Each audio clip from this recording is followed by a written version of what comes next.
What is going on, guys? Welcome back to the SWILL Radio Show. Yep, had to hold on to the boys down there to go ahead and get that high note going there. So how's everybody doing? Hope everybody is great. My name is Mike. I'm giving you guys news that you guys definitely use. All right, so we're gonna be talking about some good old 90 Day Fiance the other way, season 1, episode 13, and it's called Breaking Point. All right, so it starts off with good old Jenny and Sumit.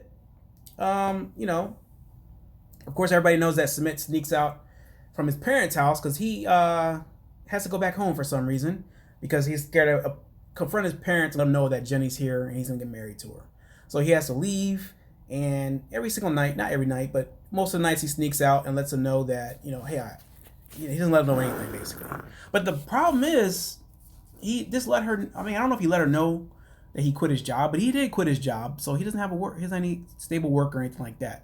And I don't think he let her know. So I don't know. His parents think he works. So when he goes out, I don't know what he does during the day. I don't know if it's one of those things. He should just tell him that he works. That's all. Because I know he doesn't have a job. So it's a lie that it's already. I don't know. It's one of those things where it's already bad before it starts. And if you can't be honest, then it's the point. If you have to hide something, then you don't need to be doing it. Basically, that's how I feel about it, and that's what I think. All right. So yeah. He lets her know that, I do love you, it's gonna happen. Let's have a ring ceremony just to solidify the whole deal. And she's really happy about that. And she's just like, oh my God, you made me the happiest. Oh, and I'm thinking a ring ceremony, bro, come on, do something else. But she likes it. That's all that matters. Nothing, my opinion doesn't matter in that. All right, so they go to the grocery store and she's like, I'm gonna cook your favorite meal. And, we're going to get this going. So she does that stuff, and she's just like, I hope the spices are right. And he's like, oh, it's this way. It has to be this way. And then they get a door knock, and, they zoom in, and it's like every time we hear the door knock, they think it's going to be the parents coming in and bust in and break up their ceremony, whatever, their little matrimony or whatever the case is. But, of course, it's not. It's her daughter. And Jenny is, like, crying, and it's like, oh, my God, you surprised me. I don't know how she found her. I didn't know that you can do. I don't know. It's cool how that happened. I'm glad for her and this and that. But it is what it is. But Jenny's daughter brought her girlfriend, wife, or whatever. I didn't know that she was a stud. I had no idea. But she's a stud. And Jenny's happy. And Sumit wants to know, hey, should I just shake your hand? And Jenny's like, no, give her a hug. That kind of thing. And it's it is what it is, guys.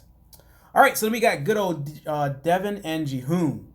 This is a couple that I just wish they would just get rid of them because it's crap. They had a baby not too long ago, a couple weeks ago, according to the show. Not a couple weeks ago now. This was recorded like maybe months ago, but 2 weeks ago, basically, they had a baby. Jihoon missed the birth. He's felt pretty bad about it. Yeah, and she's just fussing him out the whole time. She's letting him know that everything he needs to buy for the baby, like the car seat, stroller, and stuff like that. And he's just like, okay. And then he has a secret he has to tell her. And he lets her know that he quit his job. And she's like, what?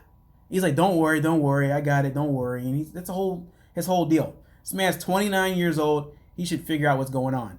And she's basically saying that, you quit a job and you don't have like a backup job, no backup plan, because most people don't quit jobs unless they have a backup. Unless it's like extreme that you just hate that job, you're like, I'm out. Like I sometimes feel like that at my job. I want to walk out. Doesn't matter. It's not a big deal. Jobs can be found. It's not that big of a deal. All right, so got Laura and Aladdin.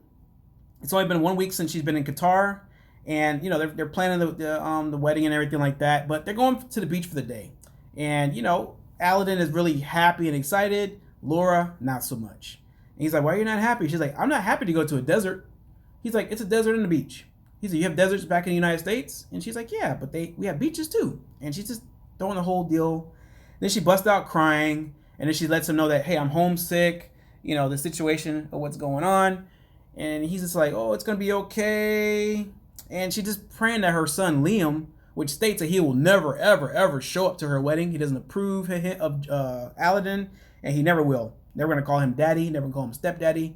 None of that stuff. And they're pretty much around the same age. And, she's just hoping that Liam will come. but I don't think he's going to. All right, so then we got Paul and Karini. it's not looking good for this couple either, man. I don't know why they keep bringing them back, but I'm pretty sure this is gonna be their last season. Pretty sure that's gonna be the last season. I hope so. Of course, these guys are gonna be getting divorced. Karini's letting her mom know, hey, we had another argument and this and that. Paul needs to grow up, and of course, mom is like, me, your dad, your brothers, all of us, we're gonna take care of you. This kid's never gonna not have a male figure. He's never gonna know love. Never gonna not know love, basically. So she's like, hey, we got your back. Whatever the case is, just keep your head up. It's gonna get better. Don't worry about it. And that's pretty much it for those two. It's one of those things, man. This guy's crazy, but I understand he is trying to provide for his family. I get it, but he has some struggles and some stuff that's going on. He's got some mental issues also, but he's trying to do his best. I really honestly I can honestly think that, or say that he's doing his best. All right. And then we got good old Corey and Evelyn, and this story is starting to finally heat up a little bit, guys. It's finally starting to heat up, and I'm like, yes, finally. He's probably gonna see the light, but it's one of those things where he really needs to wake up. This girl does not love you, guy. I want to strangle this dude, for real. She doesn't like you. All right, so it starts off with him and his buddy Raul. They go out hiking, and they're doing their thing. They're hanging. They're doing the guy thing. They're hanging out. Then Raul says that he says that Raul's his only friend in the country that he can confide in, and he speaks English, and it's kind of hard to find. So not many people speak English, and Corey's trying to do his best to learn Spanish. He sits down and lets Corey know that I had a fling with Evelyn, and Corey's like, what? While we're together? He's like, no, this is before she met you. And he's like, oh, okay.